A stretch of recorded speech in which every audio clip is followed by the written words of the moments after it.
Guys, দেখেন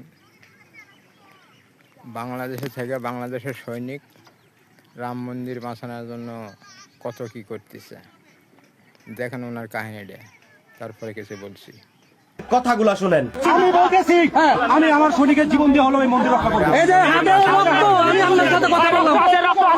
হাতে বলতেছি আমার জীবন থাকতে এই মন্দিরে কেউ হাত দিতে পারবে না।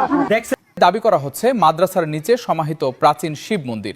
বিশ্লেষকরা বলছেন এটি বিচ্ছিন্ন ঘটনা নয়, কোটি মুসলমানের আবেগ ও বিশ্বাসের এই ঐতিহ্যবাহী প্রতিষ্ঠানকে ভাঙার করতেছে মুসলমানের উপরে। টাকা দিদি লেট হচ্ছে, আরো মারছে আমাদের, মেরে বলছে তোরা হিন্দু না মুসলিম।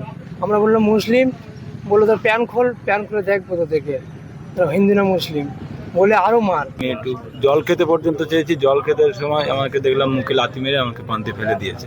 শুধু বলছে মুসলিম জেহেদির বাচ্চা, রোহিঙ্গা, বাংলাদেশি, শুধু এরকম বলছে আর মারছে আমাদেরকে। আমাদের ওখানে তুলে নিয়ে গিয়েছিল মেরে দেওয়ার জন্য। ওদের কাছে আমাদের দুটো বাইক আছে, একটা হান্টার আর একটা স্প্লেন্ডার বাইক আছে। দেখাচ্ছি, তাই দেখেন। তিনি আরো বলেন, ভারতে ঐতিহাসিক মুসলিম ধর্মীয় স্থাপনা ভাঙচুর এবং সেগুলোর বিরুদ্ধে দেয়া হুমকি উদ্বেগজনক। ভারত মুসলমান মরে গেলে কোনো অসুবিধা নেই, কিন্তু বাংলাদেশে হিন্দু লোক মরলে অসুবিধা। ঠিক আছে, এগুলা ঠিক না। শ্রোতা বন্ধুগণ, ভালো লাগলে ভিডিওটা শেয়ার করেন।